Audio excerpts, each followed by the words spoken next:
Welcome friends. हम लोग pre BEd के लिए पढ़ रहे हैं अभी। और आज हम लोग रीजनिंग सामान्य मानसिक योग्यता का एक खंड सॉल्व करेंगे जिसमें हम सीक्वेंस सीरीज को देखेंगे। और उसका डे 1 है। मॉर्निंग में मैंने हिस्ट्री इतिहास का एक खंड लिया है और उसके बाद मैं रीजनिंग सामान्य मानसिक योग्यता को स्टार्ट कर रहा हूँ। अगर अभी तक आपने हमारे चैनल को सब्सक्राइब नहीं किया है तो इसे जरूर सब्सक्राइब कर लीजिएगा। ये मेरा इंस्टाग्राम पेज है, आप इसे फॉलो कर सकते हैं। हम लोग सीक्वेंस एंड सीरीज के बारे में स्टडी करने वाले हैं, ठीक है। या ऐसे श्रेणी बोलते हैं हिंदी में। तो सीरीज को हम लोग पढ़ेंगे। तो इसमें पहला जो है वो है अरिथमेटिक प्रोग्रेशन, जिसे हिंदी में हम समांतर श्रेणी बोलते हैं। तो इसको थोड़ा ध्यान से समझिएगा। पहले हम लोग कॉन्सेप्ट समझते हैं। कॉन्सेप्ट समझने के बाद हम लोग क्वेश्चन सॉल्व करेंगे, ठीक है। ये मैं हिंदी में ही पढ़ाऊंगा, हिंदी इंग्लिश दोनों रहेगा, तो ध्यान से देखिएगा। इससे पहले मैं आपसे बात कर लूं कि जो प्री बीएड का एग्जाम होने वाला है उसमें 100 प्रश्न आएंगे, ये आपको पता है। जिसमें से 30 प्रश्न होंगे रीजनिंग से, सामान्य मानसिक योग्यता से, जो कि बहुत ही इंपॉर्टेंट है। इसको आपको नेसेसरली करना है। ये अगर आप ये 30 क्वेश्चन यहाँ से करते हो तो सरकारी कॉलेज मिलने की चांसेस काफी रहेगा। तो इसे ध्यान से पढ़िएगा, ध्यान से करिएगा। मैं आपको एक चीज क्लियर कर देना चाहता हूँ। सरकारी कॉलेज की लास्ट ईयर की बीएड का फर्स्ट ईयर का फीस 6,000 रुपए था और सेकेंड ईयर का भी 6,000, मतलब टोटल 12,000 में आप बीएड कर लोगे अगर आप गवर्नमेंट कॉलेज आपको मिलता है। इस साल फीस थोड़ा बढ़ सकता है या थोड़ा कम हो सकता है। ये लास्ट ईयर का फी है। मात्र 12,000 में आप बीएड कर लोगे। प्राइवेट कॉलेज की फीस काफी हाई होती है, 40,000, 50,000 पर ईयर, 60,000 पर ईयर, ऐसा होता है। तो अगर आप अभी मेहनत करते हैं तो आपको सरकारी कॉलेज आसानी से मिल जाएगा। थोड़ा मेहनत करना पड़ेगा, लोग दूसरे लोगों से थोड़ा ज्यादा एफर्ट लगाना पड़ेगा। आराम से आपको बीएड के लिए चिंता करने की जरूरत नहीं है। बीएड के लिए आपको सरकारी कॉलेज आसानी से मिल जाएगा। तो आपको समझ में आ रहा होगा कि गवर्नमेंट कॉलेज पाने के लिए थोड़ा एक्स्ट्रा एफर्ट और लगाना पड़ेगा।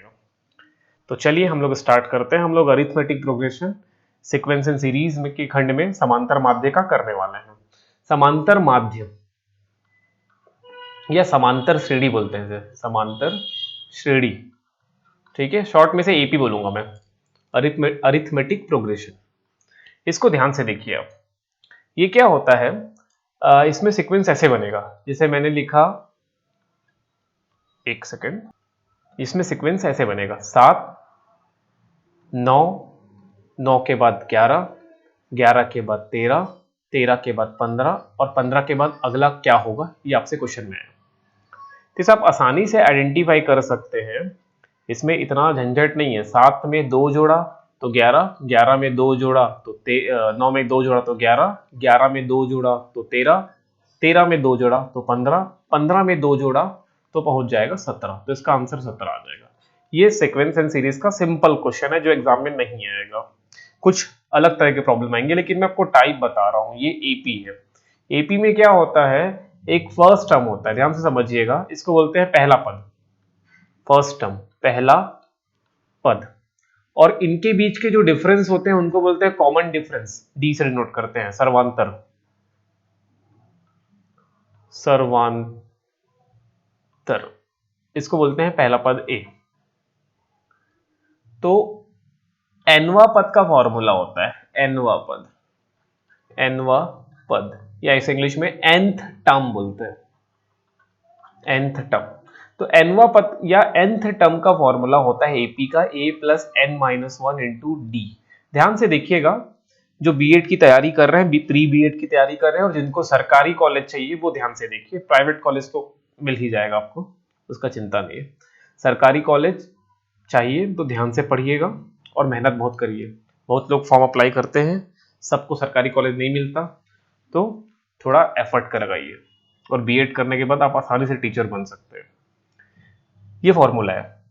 तो इसी से मैं एक क्वेश्चन आपके लिए निकालता हूं, थोड़ा ध्यान से देखिएगा। ये क्वेश्चन है, इस क्वेश्चन को देखिए। इसमें पहला पद दिया है 19 और कॉमन डिफरेंस निकालने के लिए हम सबसे पहले इसे घटा लेते हैं। 24 में 19 गया तो 5 आया, 29 में 24 गया तो 5 आया, मतलब ये एपी का प्रॉब्लम है। पहले तो ये क्लियर करना है कि ये एपी का है कि नहीं। जैसे ही पता चल गया एपी का है तो डी हमको 5 पता है, ए हमको 19 पता है, तो हमको अगला टर्म निकालना है, तीसरा पद। या तो हम डायरेक्टली 5 ऐड कर दें, डायरेक्ट 5 ऐड कर दूं तो 29 से 5 ऐड करूंगा तो आ जाएगा 34, ये आंसर हो जाएगा। लेकिन अगर मैं सूत्र से बनाऊंगा, हमको चौथा पद निकालना है, ये पहला पद था, ये दूसरा पद है, ये तीसरा पद है और ये चौथा पद, तो सूत्र से निकालेंगे तो फॉर्मूला T4, Tn का मैंने फॉर्मूला लिखा है अभी a plus n minus 1 into D, ये मैंने सूत्र लिखा है। यहां पर लगाता हूं चौथा पद का, एक हमको पता है 19 है, a 19 है, धन n मतलब कौन से नंबर का टर्म है, कौन से नंबर का पद है, तो चौथे नंबर का पद है, तो 4 माइनस 1 और d हमको पता है 5 है। इसको सॉल्व करते हैं, 19 धन 4 में 1 गया 3 गुड़ा 5, तो 19 धन 15, 5 दिए 15, अब इसे जोड़ देते हैं तो आंसर आ गया 34। ये इस तरह से भी बन जाएगा। शायद आपको ये समझ में आया होगा, अगर आया होगा तो एक स्क्रीनशॉट ले लीजिए इसका। मैं एक और सब क्वेश्चन के माध्यम से इसको और क्लियर करता हूं। जैसे क्वेश्चन ये 5, 10, 15 सरल क्वेश्चन ले रहा हूं, 20, 25, ये इस तरह से जा रहा है। अब आपको क्वेश्चन पूछा है कि 20वां पद बताइए, ये पहला पद है, ये दूसरा है, ये तीसरा है, ये चौथा है, ये पांचवा है, ऐसा करके जो 20वां पद होगा वो आपको बताना है। तो सूत्र मेथड से करें तो ज्यादा जल्दी से निकलेगा। ए बताइए फटाक से, ए क्या है, पहला पद 5 और डिफरेंस कितने का है, 5 का है, तो कॉमन डिफरेंस क्या होगा, कॉमन डिफरेंस भी होगा 5। फॉर्मूला रखिए, फॉर्मूला क्या होता है, टी 20 का ए धन 20 माइनस 1 n माइनस 1 और गुड़ा डी, तो ए 5 है, 20 में 1 गया 19 और ये 5। अब आपको 19 का पहाड़ा याद है तो फटाक से कर पाओगे, 19 पंचे 95 और 95 में 5 जोड़ दिया तो आ गया 200, तो 20वां पद क्या होगा, 200, माफ करिएगा 200 नहीं 100, 100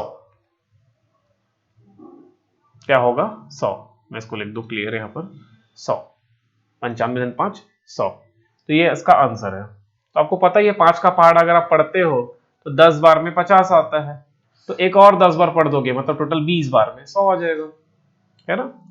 10 बार में 50 आया तो 20 बार में 100 आ जाएगा। ठीक है, एक सरल प्रॉब्लम हो गया। बस आप एक बार सूत्र ध्यान से नोट कर लीजिए, सूत्र को नोट कर लीजिए, जो सूत्र है उस पर फोकस करते हैं। सूत्र नोट करिए, ये सूत्र हो जाता है nवां पद का, nवां पद का सूत्र क्या हो गया, a धन n माइनस 1 इंटू डी, ये n पद का सूत्र हो गया। ठीक है, अब एग्जाम में क्वेश्चन ऐसे आ गया, परीक्षा में क्वेश्चन ऐसे आ गया कि 6 धन 9 धन 12 धन 15 धन, ऐसे करते करते आपसे क्वेश्चन पूछ दिया 30। अब आपको इसका योगफल ज्ञात कर दिए बोला, टर्म निकालने नहीं बोला है, योगफल निकालने बोला है।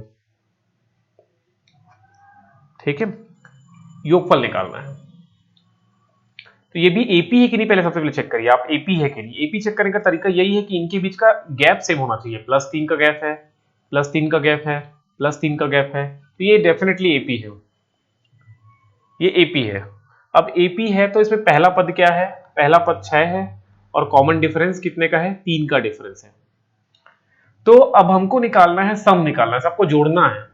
तो ये n पद निकालने का फॉर्मूला है और जोड़ने का फॉर्मूला है एसएन, सम। इसका फॉर्मूला होता है n/2 2a धन n माइनस 1 इंटू डी, ये फॉर्मूला होता है। और एक सूत्र और भी है इसको निकालने का, इसके अलावा n/2 a धन l, पहला पद और लास्ट पद का वैल्यू, ये एक फॉर्मूला है। तो इन फॉर्मूले की मदद से आप आसानी से क्वेश्चन को सॉल्व कर लेते हैं। तो चलिए करते हैं हम लोग। हमको पहला पद पता है, हमको दूसरा पद पता है, हमको तीसरा पता है, चौथा पता है, लेकिन ये कौन से नंबर का पद है ये हमने को नहीं पता है। तो इसको मैंने n पद मान लिया कि मान लो ये n पद है, nवां पद है, तो ये कैसे बनेगा, n1 tn करके इसको 30 मान लेना है। अब यहां से सॉल्व करना है। tn का फॉर्मूला आपको पता है a धन n minus 1 into D equals to 30। ये मुझे पता नहीं है कौन से नंबर का पद है, मैं फिर से इसको थोड़ा क्लियर करना चाहूंगा आपके लिए।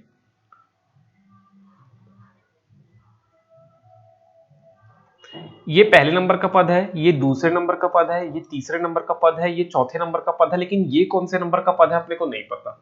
मतलब हम लोग को यहाँ पर n नहीं पता है, तो n पता करने के लिए मैं ये कुछ कर रहा हूं। a कितना है, हम 6 है, n के बारे में जानकारी नहीं है, d 3 है और इक्वल्स टू 30, या 6 ट्रांसपोज कर दें, 6 को पक्षांतर कर दें तो 30 में 6 घटा देंगे तो बचेगा 24। तो n minus one into three is equal to 24। ये 3 यहां से भाग कर दो तो 24 में 3 भाग कर दो तो 3 अट्ठे 24 होता है, तो 8 आ जाएगा। मतलब n minus one equals to 8 आ गया। तो n इज इक्वल्स टू हो जाएगा, एक इधर पक्षांतर कर दोगे तो जुड़ जाएगा तो 9 आ जाएगा। तो मतलब n कितना है, 9। मतलब पदों की संख्या कितनी हो गई, 9। ये दिमाग में रखिए, मतलब n की वैल्यू 9 अपने को पता है, तो ये 9वां पद है।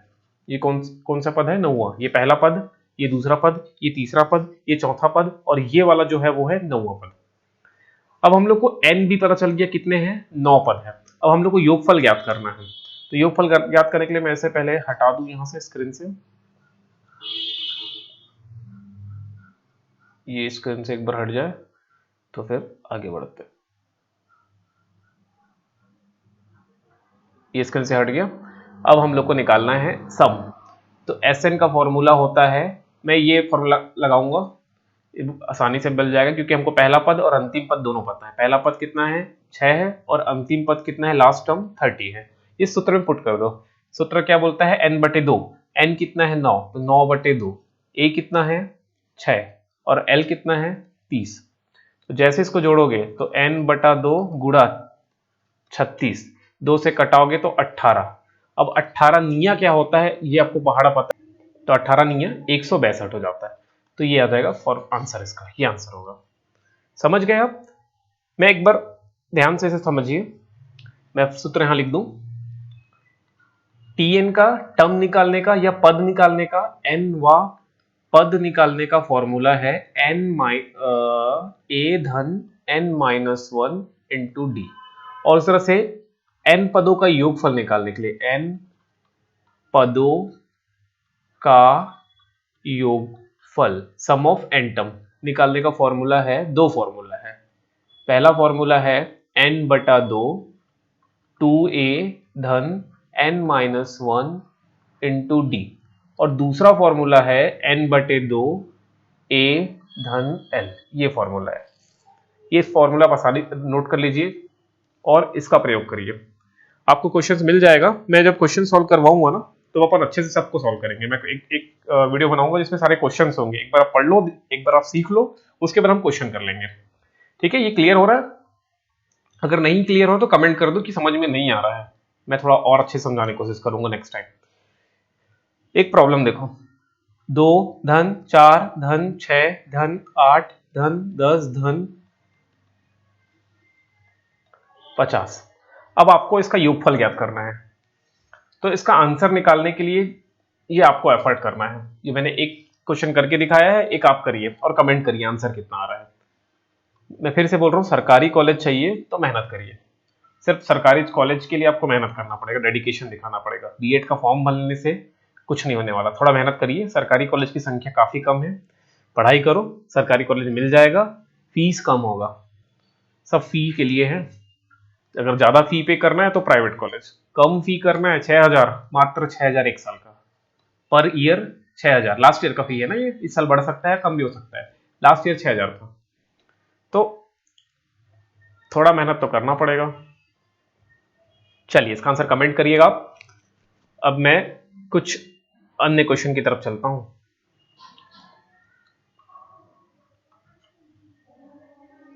इसके बाद जैसे हम लोग को एपी समझ में आ गया, अब हम जीपी की तरफ जाएंगे, ज्योमेट्रिक प्रोग्रेशन, गुणोत्तर श्रेणी, गुणोत्तर श्रेणी की तरफ हम जाएंगे।